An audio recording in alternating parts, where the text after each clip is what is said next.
Ladies and gentlemen, it's happened again. I've been attacked from far left-leaning YouTube. They've come after me, the mad woke people, the mad lefties, all that type of shit. They've come after me because they don't like me. They really don't like me. And when you go into these videos and you read the comments, you think to yourself, holy fucking shit, I might jump off a bridge. But then you remember who these people are. Everyone who watches these videos and stars in these videos, in reality, could go on a season of Love on the Spectrum. Now, what I will say before we get into the video, and this is a video about a guy called Mr. Beard. He doesn't even have a beard, which is just fucking, that's cultural appropriation right there. What I will say is this, ladies and gentlemen, we are really putting a lot of effort into the Patreon now, okay? I know a lot of people say, come and join the Patreon, they never do anything. We are putting up brand new content every single week there, things that have been deleted from social media accounts, all that type of shit. We are putting brand new content up there every single week, behind the scenes from the shows, and stand-up clips that you can't see anywhere else because they are current material, and I don't want that getting out there because then I look lazy. Ladies and gentlemen, you can support the channel from as little as $1 a month. $1 a month will get you access to the Patreon. You can also watch the podcast live, all that shit. So for 25 cents a week, go and do it. Support me, support the channel, support this beard. I appreciate you. And if you don't want to join the Patreon, that's absolutely fine. The content will be here 3 days a week for you, absolutely free anyway. You fucking tight ass. Now, ladies and gents, you may remember a few weeks ago, I brought you a video about a young man by the name of Noah. Noah was very mad at me because I made fun of a topic that he loves oh so dearly, body positivity. I was being fat phobic and Noah was fucking pissed. Now, Noah, or Todd Flanders, as he is now known by the world, he was originally Ned Flanders, but Ned Flanders is too damn sexy, stupid sexy Flanders, so I named him Todd Flanders. You can call him Todd. Anyway, Todd is very pro-fat liberation.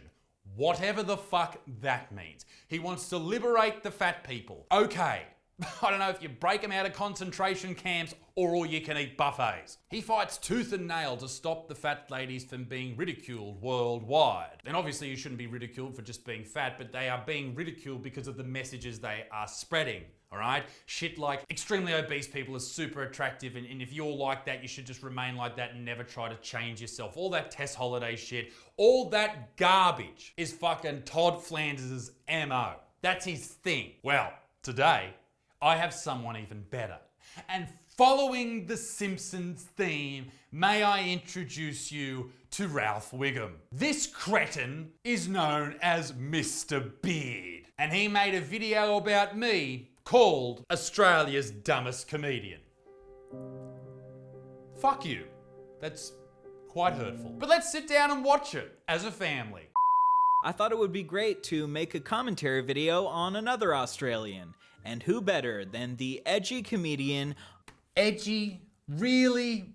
I get called that from people quite a bit from the left. It's usually from people who have never been to my show, never watched any of my stand-up. You know, they're in the far left circle jerks of society and they think that that is a way to sort of break my spirit and call me an edgy comedian and all that type of stuff. They use it as an insult because someone who is considered edgy is somewhat cringy in a way. They're like someone who is being offensive just for the sake of being offensive. Now, I may have been guilty of doing that in the past, and maybe you think I do that now. I don't really think I do. I think the jokes that I do that are seen as rather offensive are modeled in a way, and I'm not going to pretend I'm a fucking George Carlin or some crazy amazing comedian. I'm not Bill Burr or any of those guys, all right? I'm just a dude who's 10 years into the game, gets on stage and tells jokes. That's all I am. I'm not trying to make a political point or anything like that, right? I don't think I'm edgy in the sense that you think I am, Ralph Wiggum.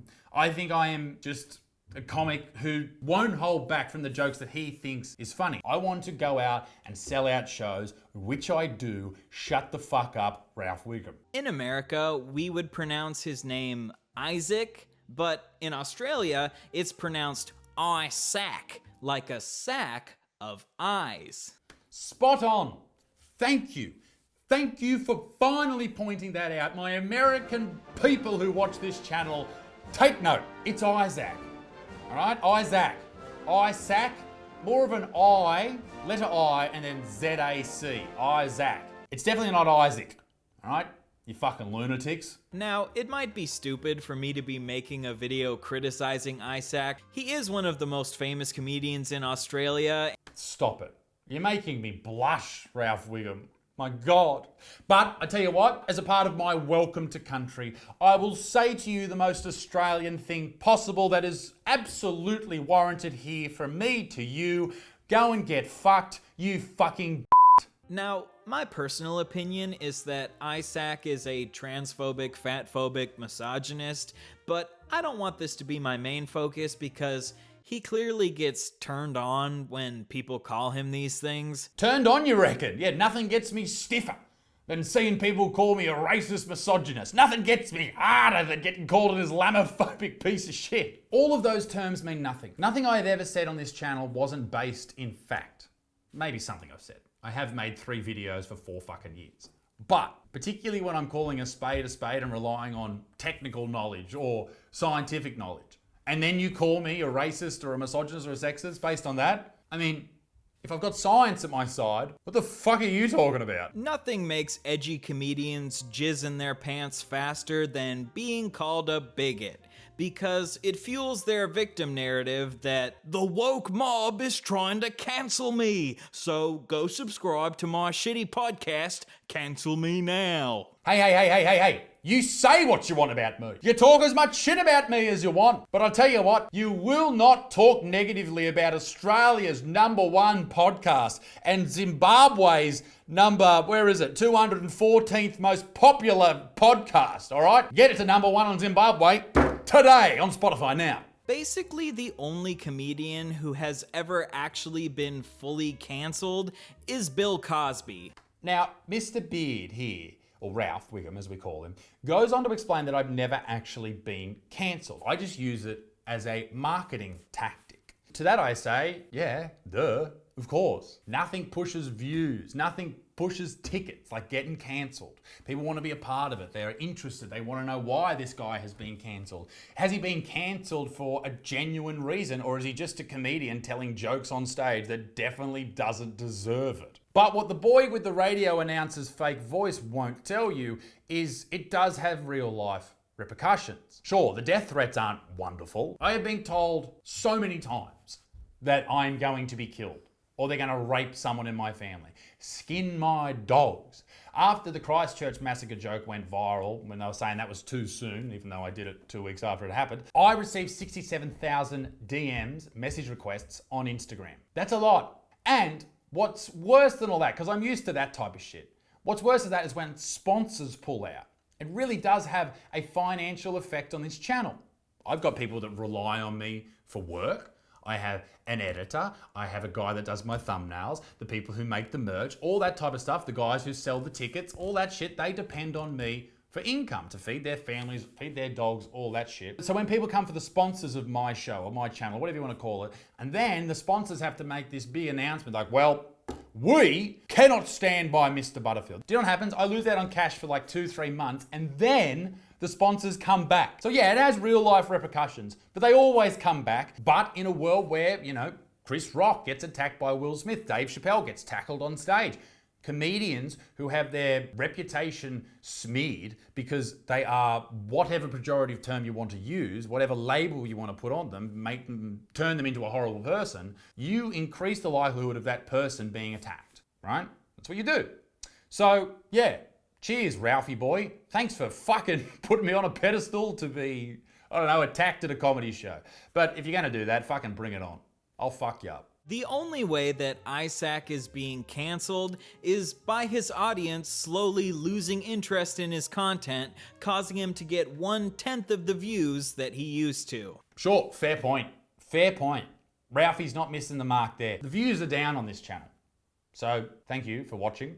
You know, over a 4-year period of building 1.7 million subscribers, people leave the channel. People stop watching the channel. Other channels come in and take its place. The algorithm changes. Maybe someone's not interested in this, someone's not interested in that. Because I've made videos on such a variety of topics from Australia, right? That was what a lot of people come on for. Then politics, then vegans, then, you know, fat phobia, then all these different sort of topics. People come and they go based on the video. And that's fine. That's fine. I'm not watching every video's view count and going, oh my God, my life's over. What is real for me is the people that come to shows, and those numbers are increasing, and that's all I really care about. But I will say this, for as long as you watch my videos, I will endeavor to make them enjoyable, entertaining, and I will always try and make them better. I didn't think this was fair. Comparing Welcome to Fat Talk at 201,000 views to It's Okay to Be White. Now there is definitely a difference there. One was posted 7 days ago when he made the video. The other was posted 3 years and 8 months ago, or 1,307 days ago. And when you look at the analytics over that same period of time, the 7 days, one got 101,000, the other 241,000. Fuck me, Ralph Wiggum. Give me a bit of time to grow, big dick. Recently, Isaac pissed off a bunch of people when he posted this on TikTok. Okay, I'm gonna freak everybody out. I'm gonna upset some people, and I enjoy doing that. Female body hair is disgusting. So I'm sure if you've been involved in the channel for a while now, you'll remember the carry-on that happened with this shit. I sure do. It fucking blew up. People all over the world were talking about it, to the point where I was asked to go on Dr. Phil and talk about it. Now, in that actual video that I first posted to TikTok, I went on to say, listen, this isn't about chicks with a little bit of hair. This is about women who have massive, hairy, bushy underarms or extremely bushy legs, and they think they're changing the world. I think that's a bit gross, which is my complete right to say as a person who has an opinion. In the same vein that if a woman wants to say that she finds beards disgusting, even though she's wrong, she can say it. Women aren't hairless. I very much understand that. All I'm saying is if you've got a big hairy underarm, you're gross. You are gross. Gross, gross, gross. The sight of a woman's body hair triggers a feeling of disgust in you. Once again, if you watch the rest of the video, you would have me explain what I mean by that, but sure, I'm sure you're making your soy boy little listeners very, very moist by watching this. Continue, dickhead. In other words, women's body hair triggers you, which, in my opinion, is a pretty snowflake response to simply seeing hair. Let's talk about the history of women shaving their underarms. How about let's fucking not? Fast forward this bit. This stereotype that women need to shave their underarms isn't based in any sort of logic. It's just a stereotype that has been pushed by razor companies for the last 100 years. A lot of things have changed in the last 100 years, mate.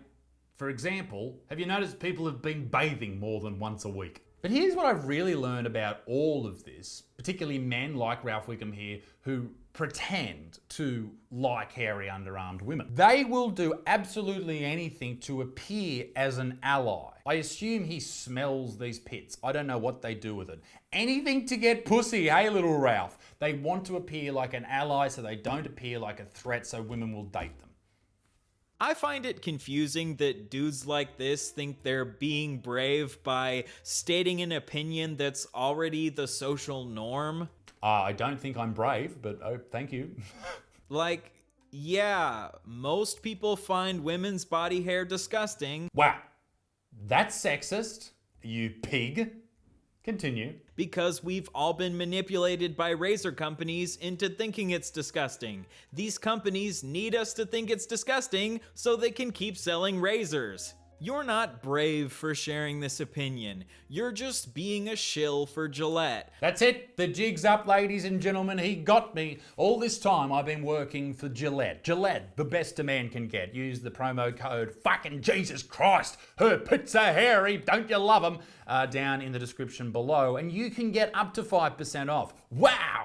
When you call someone else's body disgusting because it doesn't fit your personal preference, that's called being an asshole. Yeah, probably, but get over it, dickhead. Everyone's an asshole. No one cares. The world is a tough place. And if you are so upset about me saying that underarm hair on chicks is gross, you are gonna have a fucking tough life, whoever you are. Isaac is well aware that he's being an asshole. On his YouTube channel, he claims that this was all a social experiment. I wanted to conduct a little social experiment the other day. I wanted to see if I could piss off an entire group of people. So I went to TikTok. No, seriously, I was in my office thinking to myself, okay, how can I piss off the woke people on TikTok? Because it's mainly woke people. And what could I also do to make more content for myself? Aha! I'm going to call underarms gross on chicks. Underarm hair, not underarms. Everyone has underarms, all right? Don't let them tell you the opposite. Underarm hairs on chicks are gross. I say that, everyone talks about it. It almost gets me on Dr. Phil. They pulled out someone had COVID, which is a fucking weak excuse, by the way. I was really excited. I even did the sound check for it. Anyway, point being, I made that video to annoy people, to make content about. That is no secret. People do that all the time. So what? What an incredible experiment. When you tell people that their bodies are disgusting, they get angry. I would have never predicted that outcome. Not the bodies, Ralph. Not the bodies, just in particular the hair growing on them. The bodies are fine. Who gives a shit? Beautiful, wonderful, fantastic. The hair, though, gross. Isaac would probably respond to me by saying, "Aw, chill out, mate. It's just a joke." Jokes like this, where the intention is just to piss women off. Where is the joke? It's my personal opinion that I'm not attracted to chicks with hairy underarms, so I find it a little bit gross. I'm sorry that my opinions don't fall in line with your staunch fucking male feminist ally shit fucking views just designed to get you pussy. I'm sorry they don't. I am also a comedian. I'm Idaho! Yes, of course you are. Comedians should be able to stand behind the political messages they promote without needing to always hide behind the cop-out of, "I was just joking." What am I joking about, you fucking little shit? All right?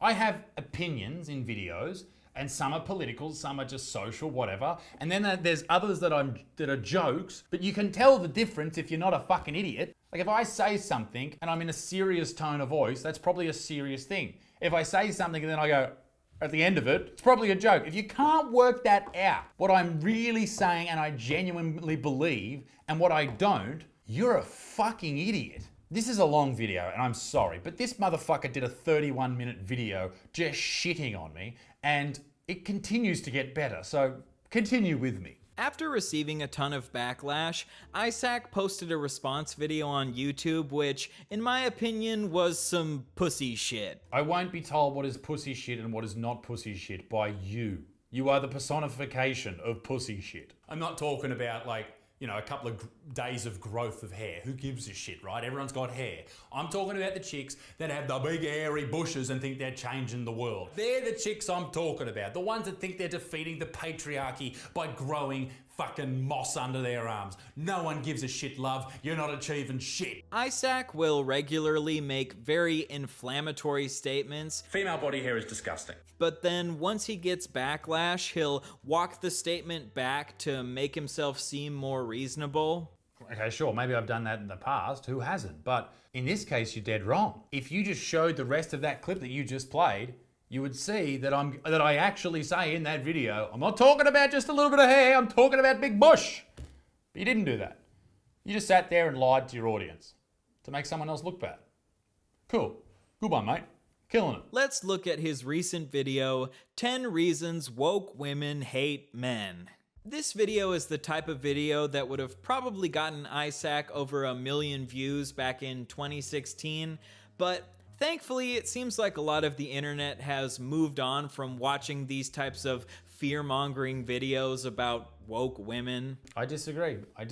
People talked about it in 2016. People talked about it in 2015. And in 2016, people were like, that's such a 2015 thing to say. And in 2015, people were like, that's a 2014 thing to say. Now the popular thing to say is it's such a 2016 thing to say. Mate, there are still insane people running around talking mad shit, particularly about poor, defenseless, straight white men. I know it's tough. And I feel like at least somebody, and there's a lot of people that do it, but at least somebody in Australia should go, well, this is bullshit. Call a spade and say that is fucking bullshit. And that's what I do. Now, if you don't like that, you don't have to watch it. You can hang out with Mr. Beard and he's fucking, geez, you need a fucking beard. Honestly, you need a fucking beard. And I actually thought that video that he's referring to wasn't a bad video, and thank you for allowing it to be seen by more people. I appreciate that. This is a tactic used by people on BreadTube all the time, the 2016 thing. Now, I know what these people are like. You may not. These people are the type of people that sit at home on a Friday night, have a wet dream about Karl Marx, read the Communist Manifesto, and then try to find someone on the internet who seems to be speaking with some facts and knowledge, and then cry about that. That is what these BreadTubers are like. Point being, yes, that topic was very popular in 2016, but it still is because the problem still exists. So maybe we need to make more videos about that. This video is filled with exaggerated stereotypes and outright lies about feminists. Outright lies. This would be good. Please tell me what I was lying about. Number 10, toxic masculinity. If there has been a buzzword over the past 5 years or so, toxic masculinity has to be up there with some of the greats. By definition, it is a set of attitudes and ways of behaving stereotypically associated with or expected of men, regarded as having a negative impact on men and society as a whole. So it's basically whatever men do. That is toxic masculinity. Anything that's bad that a man does is toxic masculinity. Does anyone disagree? You hear this shit in the media all the time and on social media all the time. But let's wait. I'm sure he's got a gotcha moment ready to go. Anything bad that a female does is not toxic femininity. It is brave, powerful, wonderful, and fantastic. Yay. When have feminists ever claimed that women can't be toxic? I'm not sure when they've claimed that, but rather than accepting women can be toxic, they like to push the blame onto other people. In this case, men, masculinity, toxic masculinity, the patriarchy, etc. No feminist on the entire planet believes that female empowerment means that women can just be as toxic as they want to be and go around committing whatever crimes they want to without being held responsible. That is obviously fucking stupid. I tend to agree. I don't think I ever said that women get away with crimes, although they do get more lenient sentences. But I guess that's a topic for another video. On social media, everything that dudes do is deemed toxic masculinity. When Will Smith the other week slapped Chris Rock because Will Smith is a big old pussy, that was not to... You can't blame Will Smith for that. You blame toxic masculinity. Huh?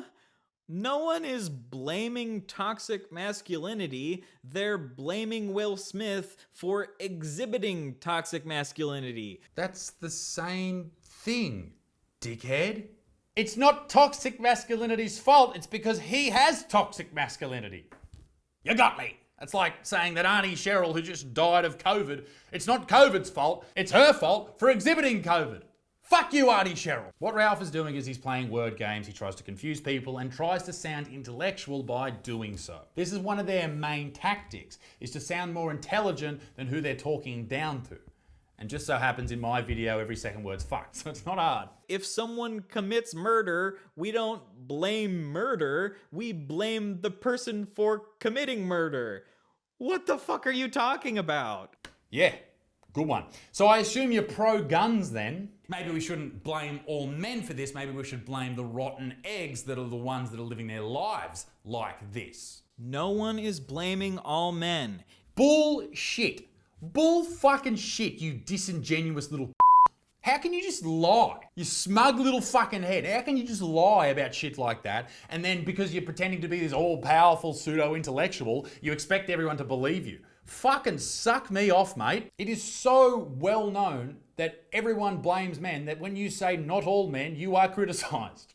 If a man assaults a woman, all men aren't responsible for that assault. Wow, thank you for finally agreeing with me. I'm glad you're on Team Buttsmart. It's great to have you on the team, big fella. Obviously. Thank you. Number 9, slut shaming. What does slut shaming mean? It is the action or fact of stigmatizing a woman for engaging in behavior judged to be promiscuous or sexually provocative. I think the reason that society looks down on women who have slept with a lot of people or are easy in this situation is because it's so simple for them to get sex. For a man to get a lot of sex, he's got to be funny, intelligent, he's got to be all these things, he's got to be muscular, he's got to be good looking. For a lady to get sex, all she has to do is just slightly open her fucking legs. I have never understood this argument. What you're saying is that it's easy for women to get sex because men usually want sex, and it's not easy for men to get sex because women usually don't want sex. So, if men are the ones who usually want sex,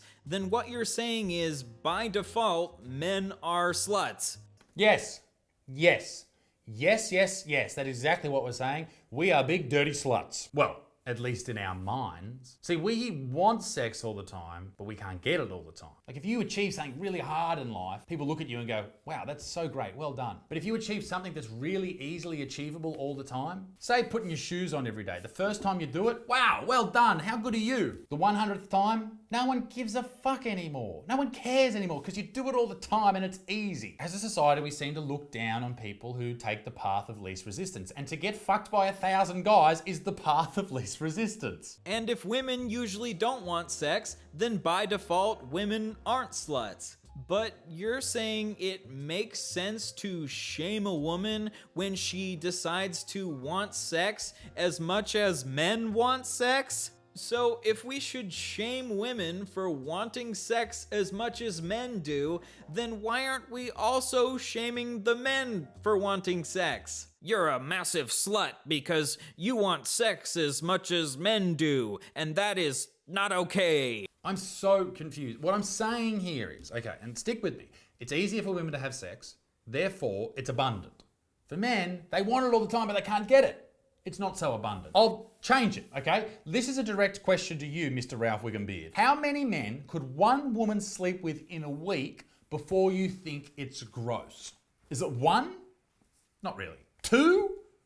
Nah. 3? 4, 5, 6, 7, 8, 9? Are you saying it's gross yet? Would you think that person's a bit gross? What about 100? What about 1,000 men in 1 week? Would you admit that that's a little bit gross? That's a lot of cum. How many women could a man sleep with in a week and you would look at that and go, nice. How are you doing that? Is it 1, 10, 100, 1,000?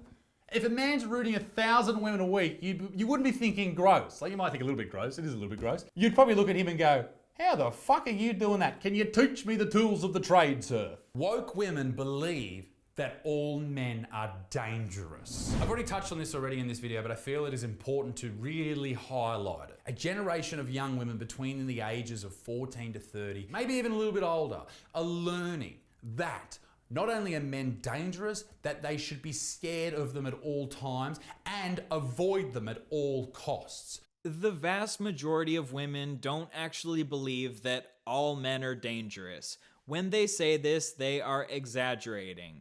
Wow, thank you. Thank you so much for mansplaining what women mean. In this next section, I say that all male feminists are creeps. And he compares that to how I generalize saying it's not all men. Here lies the issue with that logic. I'm right. That is all. This just shows me that you're not actually against people making generalizations, you're just against women doing it.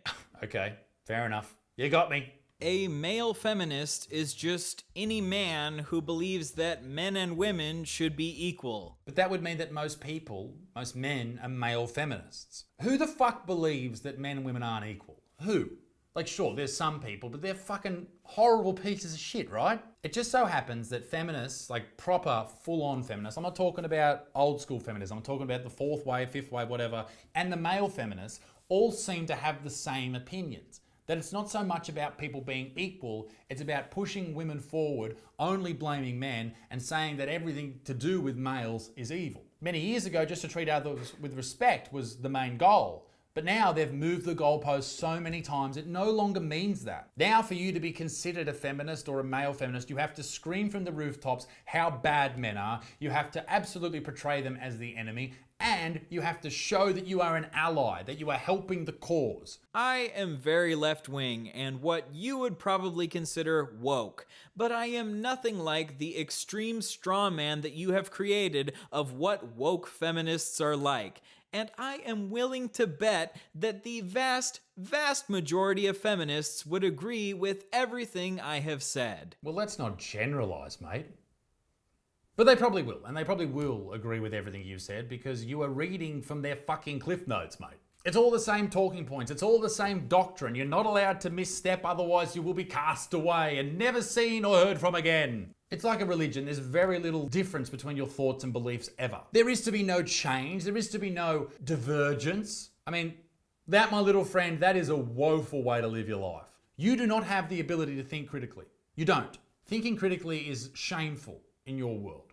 It's probably toxic masculinity as well. It's very common for people in his world to paint me with a brush of transphobia or homophobia or sexism or whatever, because I dare to not follow their dogma.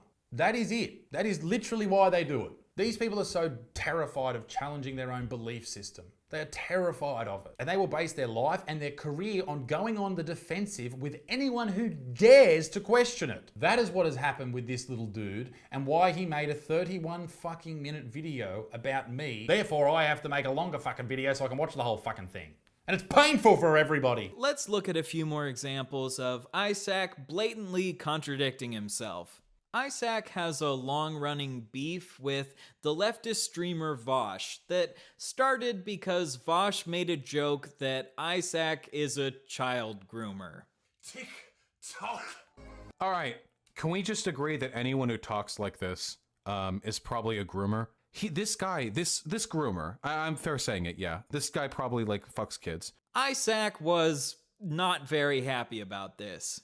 Oh, I can't imagine why. I cannot imagine why. I think if someone calls someone that and they're not upset about it, that's someone you want to keep a fucking eye on. Now, of course, Vosh apologised for saying that. Rightfully so. He was probably worried about being sued and he fucking should have been. But I don't think the irony was ever lost on anyone that Vosh was claiming that about someone else. Anyway, just saying, allegedly.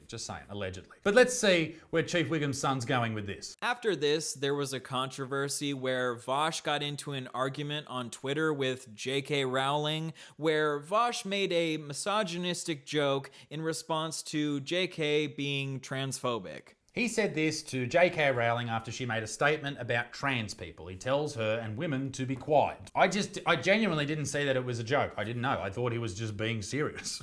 And I also found many of his responses to this extremely hypocritical. First, he says that he respects J.K. Rowling for speaking out about her beliefs. J.K. Rowling, whether you agree or disagree with her, she has the balls, the fanny flaps to go out there and talk about what she genuinely believes. And you have to respect that, whether you believe it or not, whether you agree with her or not. If she goes out there and talks about what she genuinely believes, that's some good shit. She is risking, mate, her career by not playing by your woke rules. That's what's fucking interesting about it and brave about it in your world, Ralph. She would be bullied into submission, and if she doesn't play by the rules, she doesn't get any more work. That's how your world operates. So yeah, I respect her. Okay, so let's wrap things up. I'm fucking done with this fucking piece of shit. If Isaac makes a response to this video, I'm sure he'll make some joke like, "Fuck you, you woke soy boy.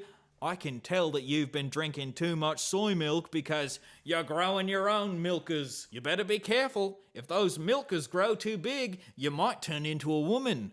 Which I would fully support because I am not transphobic. I think he is a closet fan of the channel. I would not be shocked if he has my merch. I won't be shocked. Hopefully, someday Isaac will stop attacking random trans teenagers on TikTok, stop antagonizing fat people, and stop trying to piss off feminists for views. Over my dead body, Ralph Wiggum. Ruffling feathers is fun, okay? And I like to throw those videos here or there whenever it sort of comes to be. Ruffling feathers of the weakest people in society is good fun, Ralph, okay? It just fucking is. And for you to say that is hilarious because you and your little mate Todd Flanders in the same week uploaded the same video. So you're sitting there planning, well, let's get this guy. You're doing the same thing that I'm doing, mate. Did you think this would hurt me? Shatter my confidence? Shut the fuck up, you minuscule little insignificant fuck. But I've saved the most terrifying and interesting part of this video for last. Are you ready? Are you ready? Here it is. Now that I've finally settled in here in Australia, he's here in my neck of the woods. Fuck off, we're full, mate. Well, just for you.